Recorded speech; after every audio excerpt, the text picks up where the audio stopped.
నిరుద్యోగులకు BRS party అండగా నిలబడుతోందని BRS నేత రాకేష్ అన్నారు.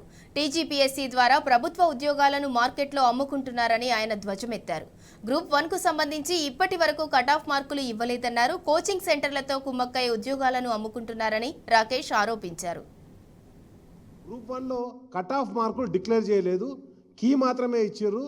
ఆ పోస్టులు ఎవరికి అమ్ముకున్నారో ఇంతకుముందు మా ఎమ్మెల్యే గారు చెప్పినట్టుగా ఆల్రెడీ పోస్ట్ అన్ని కూడా అమ్ముకుంటుర్రు.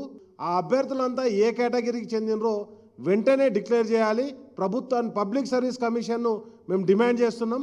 ప్రభుత్వ గైడ్లైన్స్లోనే ఈ అవినీతి అక్రమాలు డైరెక్ట్గా జరుగుతున్నాయి. వాటొక్కటే కాకుండా గతంలో ఏదైతే రిజల్ట్ ఇచ్చిర్రో ఏడబ్ల్యూఎస్ రిజల్ట్ ఇచ్చిర్రు, 1540 ఉద్యోగాల రిజల్ట్ ఇచ్చిర్రు. ఆ ఉద్యోగాల అనుమతులు ఇప్పటివరకు నియామక పత్రాలు అందించలేదు. అదేవిధంగా ఏఈస్కి టౌన్ ప్లానింగ్ ఆఫీసర్స్ కూడా ఏఈస్ వచ్చేసి 833 పోస్టులు, టౌన్ ప్లానింగ్ వచ్చేసి 175 పోస్టులు. వీటన్నిటి కూడా పరీక్షలు అయిపోయినాయి, రిజల్ట్ కూడా వచ్చింది. ఇంతవరకు వాళ్ళకు నియామక పత్రాలు అందించలేదు. వాటన్నిటి కూడా ఈరోజు మార్కెట్లో అమ్ముకుంటుర్రు.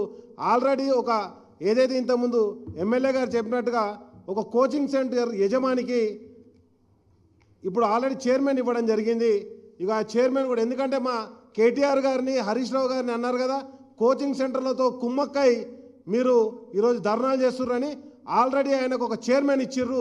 ఏ కోచింగ్ సెంటర్కు అమ్ముకున్నారో కూడా ఇప్పుడే వెంటనే డిక్లేర్ చేయాలని చెప్పేసి కూడా గౌరవ ముఖ్యమంత్రి రేవంత్ రెడ్డి గారిని మేము డిమాండ్ చేస్తున్నాం.